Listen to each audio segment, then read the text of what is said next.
Now we have to talk about Tupac, which I wasn't committed to, but then I watched the doc.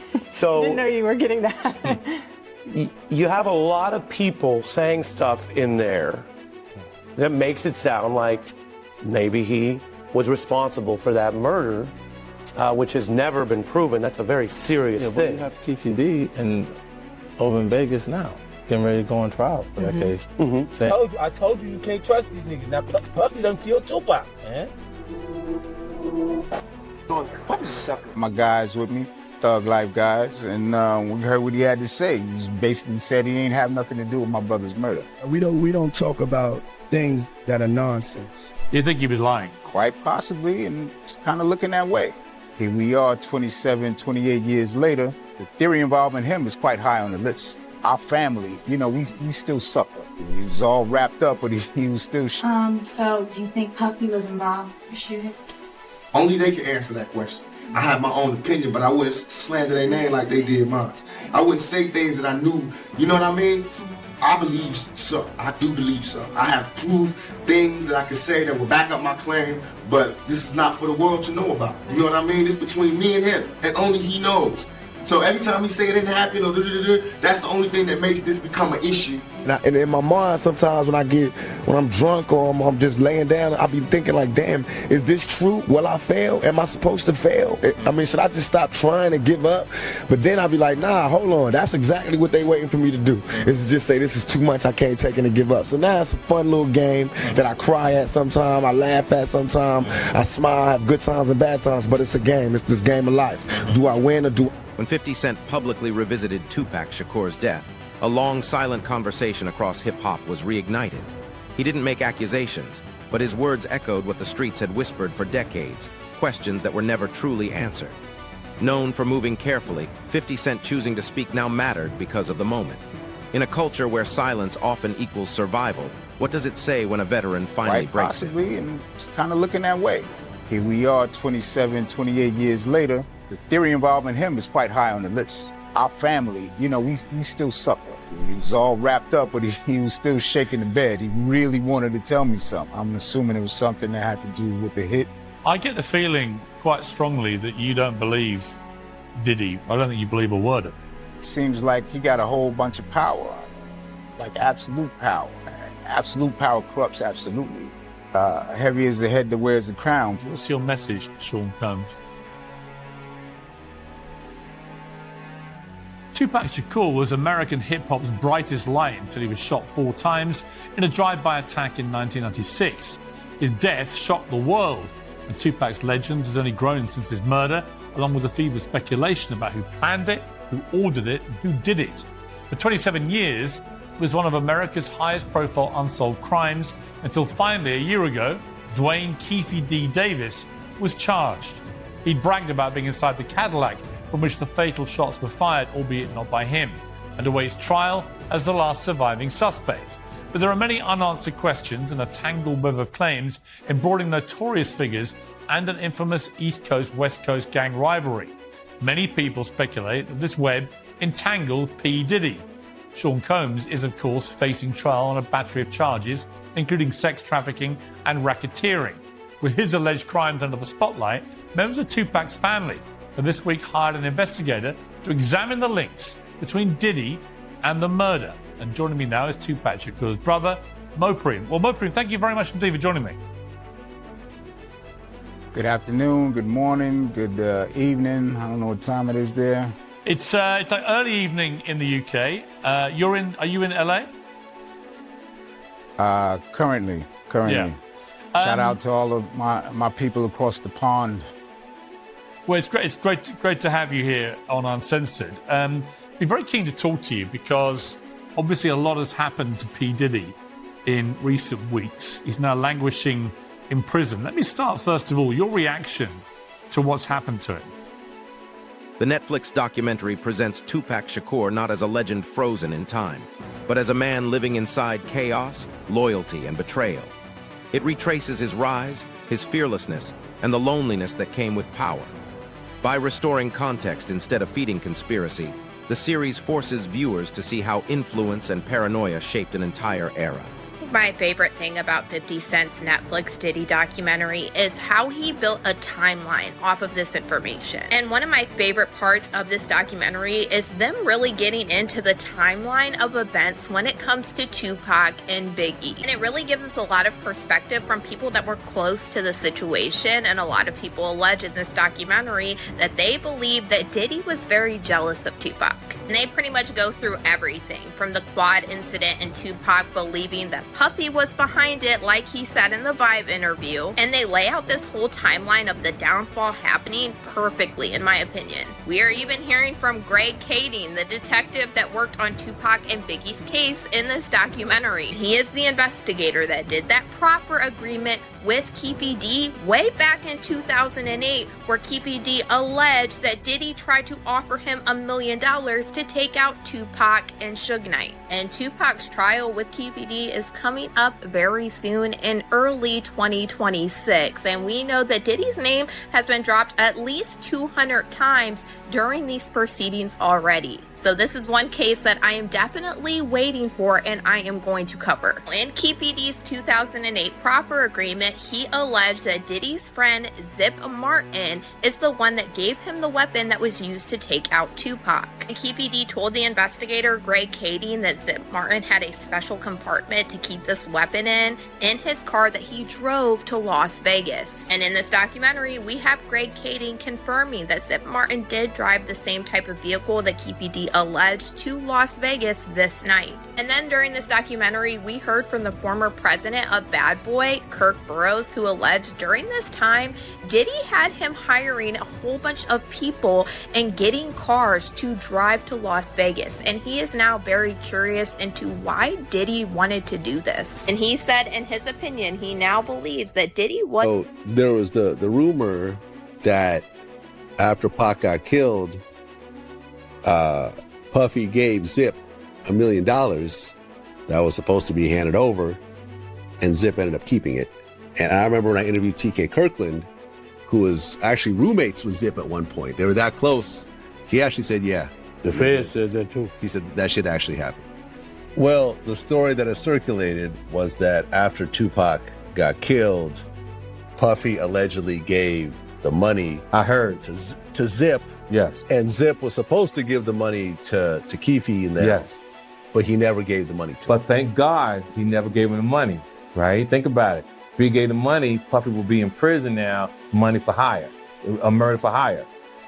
So thank God. It's just a true story. I'm not saying yes or no, but if he would have gave him... Without making direct claims, the documentary explains why Sean Combs continues to appear in public conversations. Journalists and former associates point out that it was his proximity to key moments, not evidence, that kept his name circulating for nearly 30 years.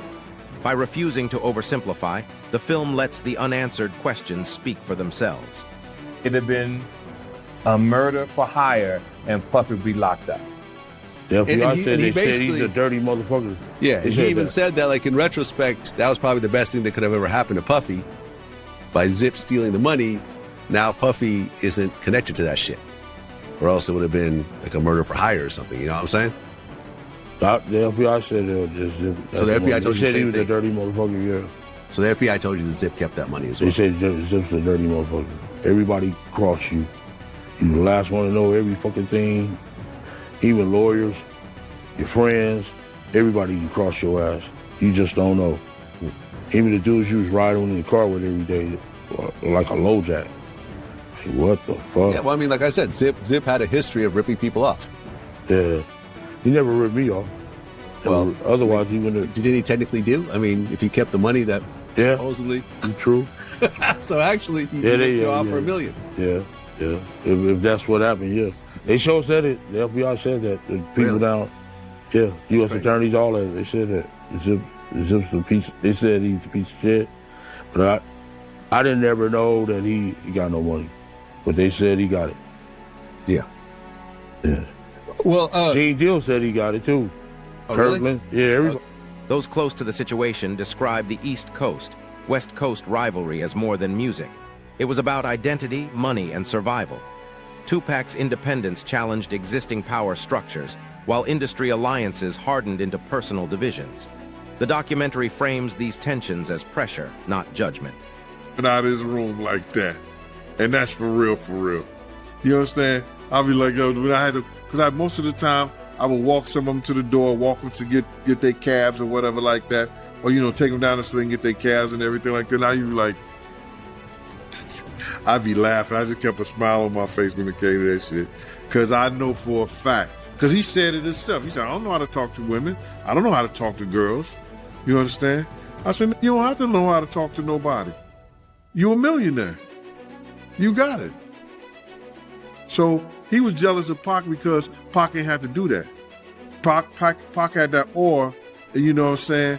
And he probably knew how to communicate with women. And most women who he talked to that said stuff, said about him. You understand? Like, and we talk about the whole incident of the Quad Studio shit. Like in the documentary, they was talking about that, right? You know what I'm saying? They talked about the Quad Studio shit. But they didn't mention the fact, and they left it out, that Big and Siege did not know that Puff and Andre Harrell was in Jimmy Henchman's office the day Pac got killed. I mean, the day Pac got shot at Quad Studio. Let me repeat that again so it don't get mixed up in the whole thing. They did not mention that Andre Harrell and Puff Daddy and Jimmy Henchman were all in the office together. Puff was on the office because he was trying to spy on Big and them, because Big was writing the Junior Mafia stuff and Puff had his publisher. I told this to a couple of people before, I said it before, and you got people that's running with it like they knew the story in the whole 9 yards. You understand? They'll lie and you ask them, how do you know that? Who told you? They couldn't even tell you that. They'll tell you some lie, they did some kind of investigation, but it didn't happen like that. You understand? Puff was there to spy on Big because he had owned Big Publishing. And Big had turned around, and the same people who helped Puff get Big Publishing told Big. Tupac's family speaks with fatigue, not certainty. Decades later, they are still waiting for a process they can trust, questioning why certain names are discussed publicly but never addressed formally. Their frustration highlights a painful reality. Unresolved cases don't disappear. They grow heavier with time. It's serious like that when I don't come to Puff like that. You understand what I'm saying? Every time I told Puff something was about to happen, it happened. You understand? We had a party with ODB now. And at Luke's club, yo Puff, they about to start shooting up in this joint. How you know, Gene? Bruh, I know. In your opinion, man, do you think Biggie would still be alive if Puffy would have listened to you? I think, in my opinion, Big wouldn't have got killed that night. To say if he was still being alive, I don't know that. I don't have a time clock on somebody's life. And we know, nobody knows. God, it comes to death comes like a thief in the night, man. We don't know what's going on and when it's gonna happen. But I truly believe that if Big would have stayed to his guns and not F with Puff like he was doing at first, not coming to none of the parties we was at. Did you hear what Lil C said? We wasn't even messing with Puff. We was doing our own thing. If they would have stayed with doing their own thing, maybe be still alive. Cause Big was a big star. Show me one picture out in LA, since they was going to all kind of clubs and all kind of spots and all kind of restaurants, that somebody got him with him. Did somebody got those pictures with him?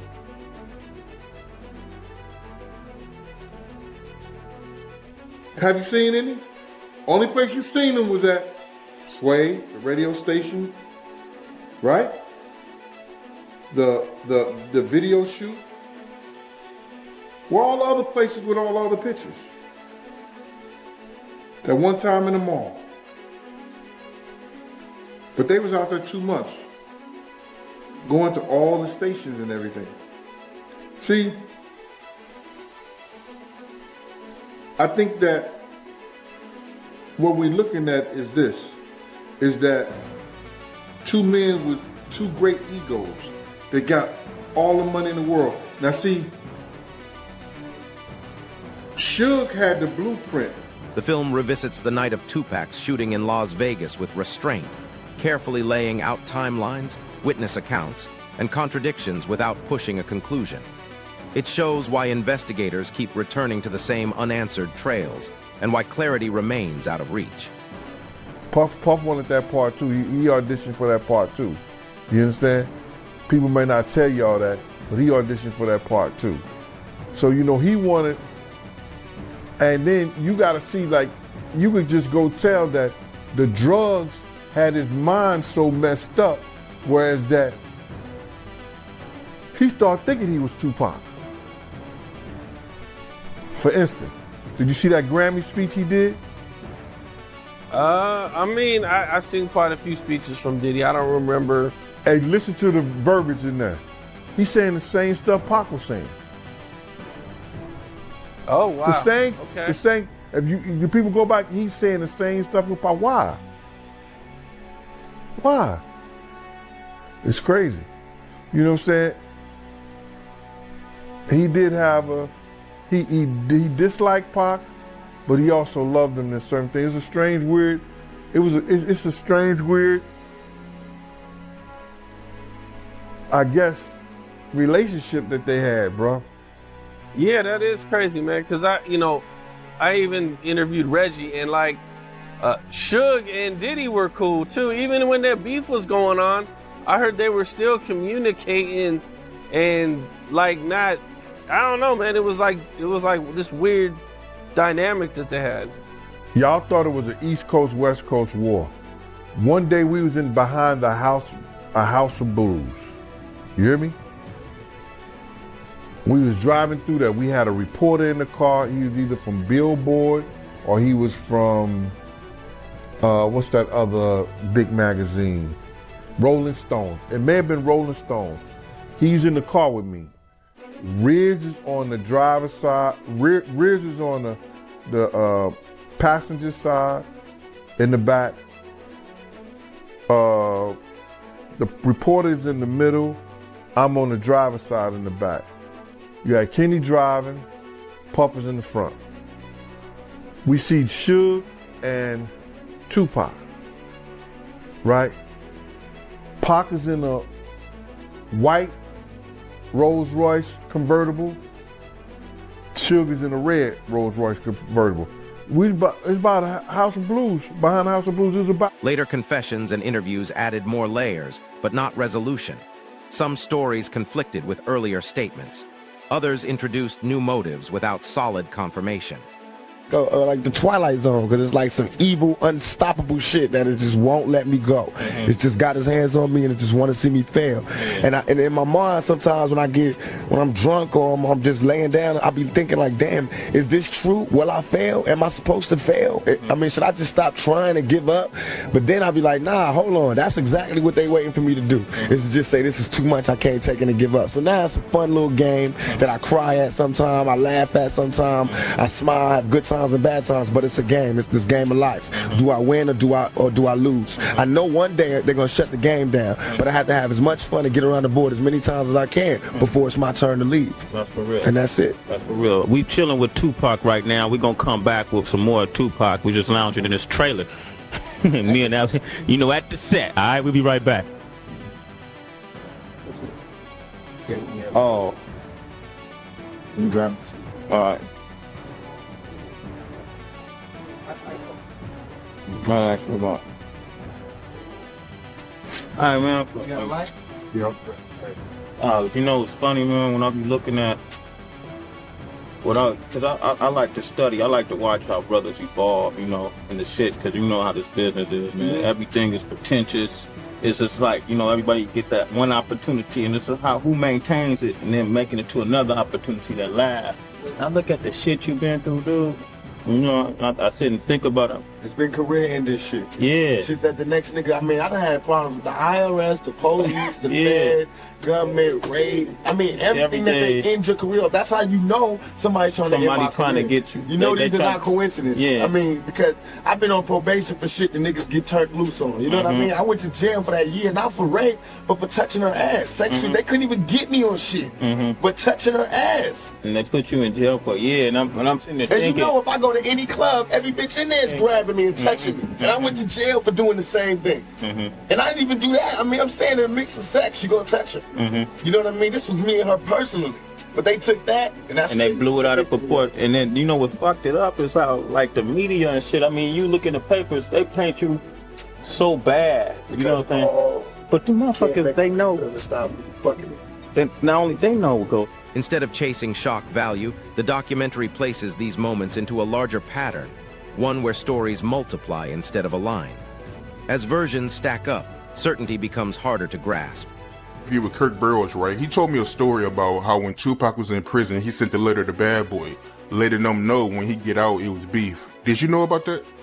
I knew about the letter, but I didn't know about the content of it. You understand? See, you gotta realize, Pac had people like Jada Pickett, Jasmine Guy, and it was somebody else. They was going around trying to collect money to get Pac out of jail. Nobody from Bad Boy gave up a dime. Nobody from Big Camp gave up a dime. But Big told me himself, he said, man, I was broke, I ain't had no money. I'm like, yo, nigga, nobody tell you to do a show or something? You get the door? He didn't think about it. He didn't have any guidance on that. So what got back to you when it came to the letter, even though you didn't know what the letter was about? But at that time when Tupac sent the letter to Bad Boy, what word got back to you about the letter, or did Puffy and Kirk Burrows keep it under wraps? Just take me back, man, to real time when it came to that.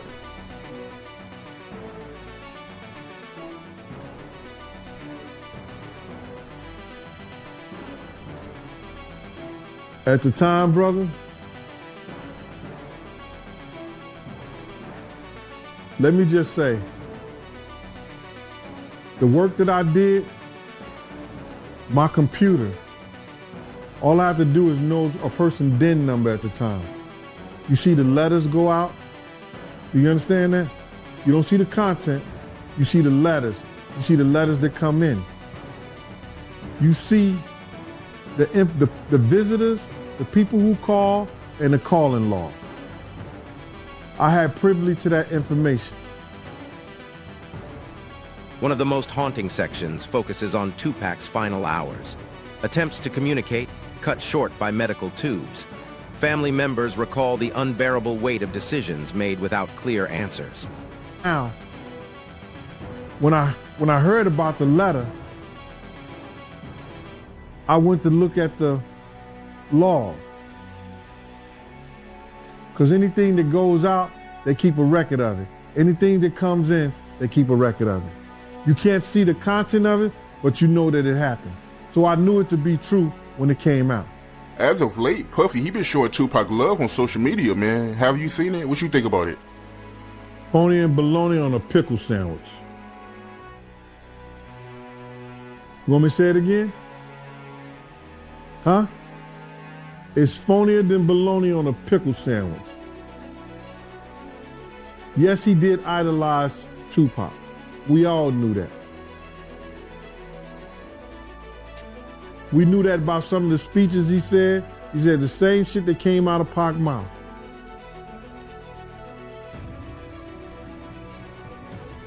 But he didn't like him. If you ain't like that nigga in his life, how you gonna love him in his death? Oh, you glad to see the nigga dead now. All right, okay. That's a very strong word to use, man. So you feel like Puffy, he idolized Tupac, and you really believe that? Yeah, he idolized that dude. You gonna go and make it your business, I don't know, to sleep with every chick that he slept with? Or maybe the chicks was just making the round. I don't know.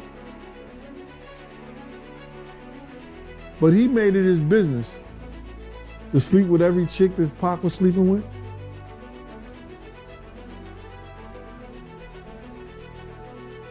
Pac was the first one that came out with that yellow and black Versace shirt. What Puff go do? I want that same shirt right there.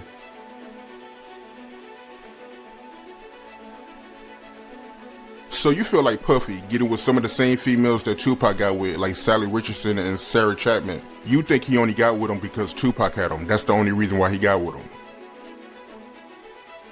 It probably was inspired because they was fine, but it put a plus on it because Pac had them.